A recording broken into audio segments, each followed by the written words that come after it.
یہ پہلی زیادتی انہوں نے یہ کی کہ انہوں نے عظمت کا خیال نہیں کیا، یہ حقوق تلفی ہوئی، بڑے کی تعظیم نہیں کی، حقوق تلفی۔ اب دوسری حقوق تلفی کیا ہوئی کہ کہنے لگے وَمَا نَرَاكَ اتَّبَعَكَ إِلَّا الَّذِينَ هُمْ أَرَاذِلُونَ بَادِيَ الرَّأْيِ، آپ کے جتنے پیروکار سب ذلیل لوگ ہیں۔ یہ دوسری حق تلفی ہوئی کہ دوسروں کو ذلیل کہا، اپنے کو بڑا سمجھا اور دوسروں کو ذلیل سمجھا۔ یہ حقوق کی تلفی ہے، حقوق العباد کے خلاف یہ بات ہے۔ حقوق العباد کا تقاضا ہے کہ آدمی دوسرے سے اپنے کو کم سمجھے، دوسرے کو کم نہ سمجھے، نہ مذاق کرے، نہ ٹھٹھا کرے، نہ تنقیص اس کے خلاف کوئی ایسی بات جس کی ذکر حرف آتا ہے۔ ایک دفعہ صحابہ کرام رضوان اللہ تعالی علیہم اجمعین، خواتین میں بھی، صحابیات میں بھی اور صحابہ کرام میں بھی ایک بات چلی کہ ایک صحابی تھے، ان کی والدہ محترمہ کالے رنگ کی تھی، تو صحابی نے نبی صلی اللہ علیہ وسلم کا کلمہ پڑھنے والے اصحابی کا نجوم، تمام صحابہ ستاروں کی طرح ہیں، انہوں نے نبی صلی اللہ علیہ وسلم کو اپنے نور ایمان کی آنکھوں سے دیکھا، وہ سارے جنتی ہیں، لیکن جب حقوق تلفی کی بات آئی تو اللہ تعالیٰ نے ان کو بھی تنبیہ فرما دی۔ جب ان کو تنبیہ کی گئی ہے تو ہم کس شمار میں، اور تنبیہ کیا کی ہے وہ غور سے سننے والی بات ہے۔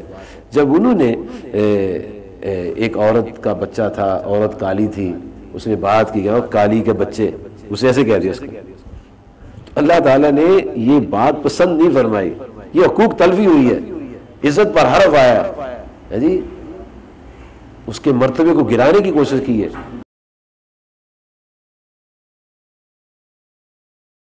عبد الرحمن بن عوف رضی اللہ تعالیٰ بڑے امیر آدمی تھے، بہت امیر آدمی تھے، تو ایک دن مساکین اور غریب صحابہ کے بارے میں انہوں نے کوئی ایسی بات کہی، حضور صلی اللہ علیہ وسلم کو پسند نہیں آئی۔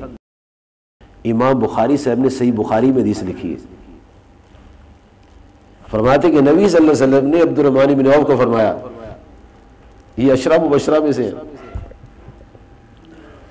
ہاں جی، معلوم ہے کہ ضابطہ قانون ہر ایک پر چلتا ہے، اس لیے تو آقا صلی اللہ علیہ وسلم فرمایا کہ اے لوگو تم اس فاطمہ نامی عورت کے لیے سفارش کرتے ہو، اگر میری بیٹی فاطمہ چوری کر دے اس کے بھی ہاتھ میں کٹوا دے۔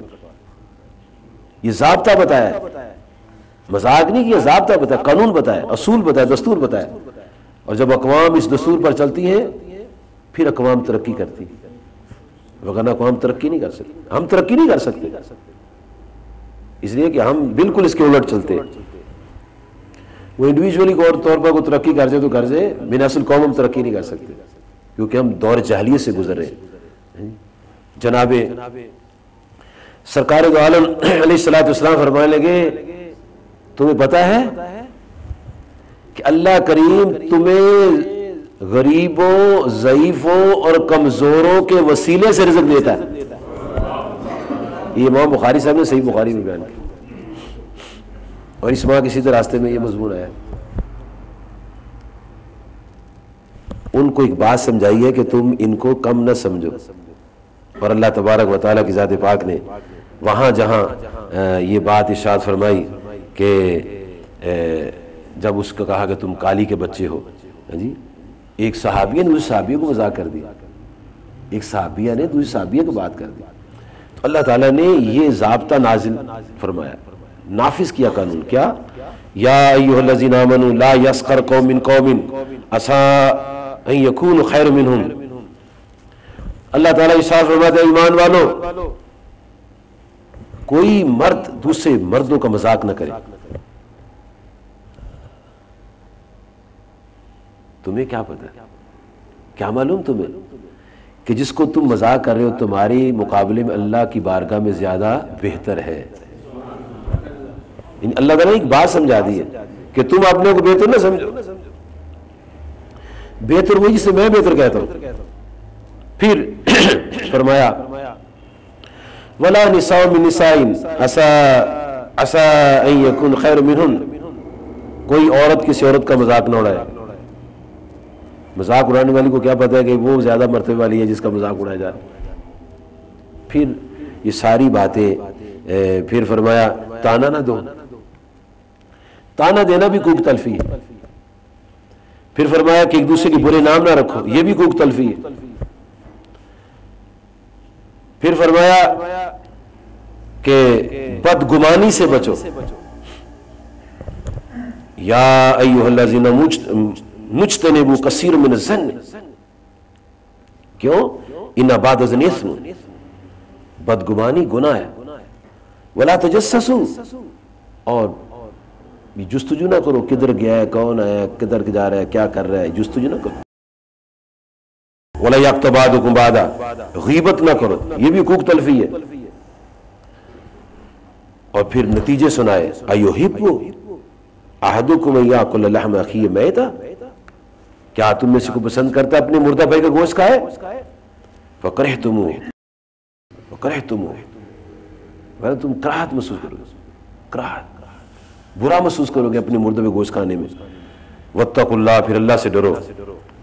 ان اللہ تواب الرحیم، اللہ تعالیٰ دیکھو کتنا مہربان. سبحان اللہ. یہ سارا کچھ بیان کرنے کے بعد اللہ فرماتا ہے مجھ سے ڈرو اور میں توبہ قبول کرنے والا بڑا مہربان ہوں. تم سے اگر کوئی غلطی ہوگی تو معافی مانگ لو، معاف کر دو. مہربان بھی تو ہے نا، اگر وہ مہربان ہوتا تو ہم جی سکتے تھے. یہ اس کی مہربانی سے ہم بچے ہوئے.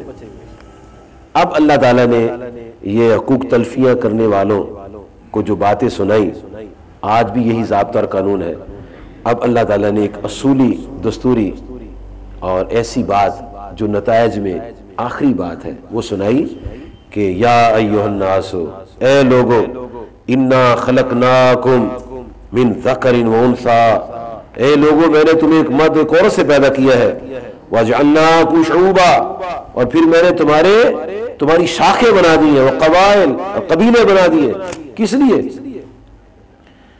اس لیے نہیں کہ میرا قبیلہ اچھا ہے وہ قبیلہ برا ہے، نا. قبائل پر برتری نہیں ہے، قبائل کی وجہ سے برتری نہیں ہے. لتعارفوا، تاکہ تم ایک دوسرے کو پہچان سکو. اور رہی بات یہ کہ میرے ہاں کیا قبولیت ہے، قبیلے کی قبولیت ہے، دولت کی قبولیت ہے، خاندان کی قبولیت ہے، کس چیز کی قبولیت ہے؟ فرمایا ان اکرمکم عند اللہ اتقاکم، فرمایا میری بارگاہ میں تقوی کی قبولیت ہے، میری بارگاہ میں عزت والا وہی تقوی اور پرہیزگاری والا.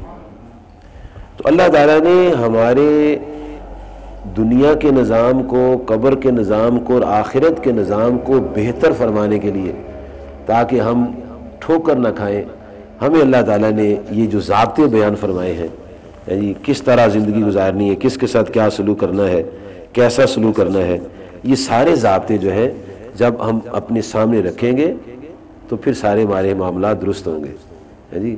وگرنہ معاملات کی درستی کے بغیر عبادات میں نور نہیں پیدا ہوگا، پکڑے جائیں گے، مفلس ہو جائیں گے.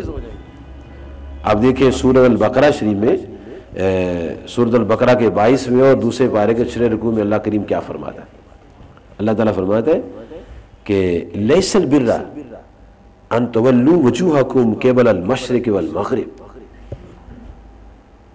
اللہ تعالیٰ فرماتا، بعض لوگ کہتے تھے کہ یہود و نصارہ ایک مشرق کی طرف منہ کرتے تھے، مغرب کی طرف منہ کرتے تھے. تو اللہ تعالیٰ فرمایا یہ نیکی کیا ہے؟ مشرق مغرب کو یہ نیکی کا سمجھتے ہو تم؟ ہاں آؤ میں تمہیں بتاتا ہوں نیکی کیا ہے. ولکن البر، یہودی رہ کے مشرق کی طرف منہ کرنا یا مغرب کی طرف منہ کرنا، عیسائی رہ کے مشرق یا مغرب کی طرف منہ کرنا، یہ کوئی نیکی نہیں ہے. نیکی کیا ہے؟ وَلَكِنَّ الْبِرَّ مَنْ آمَنَ بِاللَّهِ وَالْيَوْمِ الْآخِرِ وَالْمَلَائِكَةِ وَالْكِتَابِ وَالنَّبِيِّينَ، کہ ایمان، نیکی ہے کہ ایمان لائے اللہ تعالیٰ پر، آخرت کے دن پر، فرشتوں پر، کتابوں پر، پیغمبروں پر ایمان لائیں. اور پیغمبروں پر ایمان لانے کے بعد آپ کیا کریں؟ ظلم و ستم کریں، غریب کو کرش کر دیں، دولت کے انبار لگا لیں. نہیں، وَآتَ الْمَالَ عَلَىٰ حُبِّهِ ذَوِي الْقُرْبَىٰ وَالْيَتَامَىٰ وَالْمَسَاكِينَ وَابْنِ السَّبِيلِ وَالسَّائِلِينَ وَفِي الرِّقَابِ.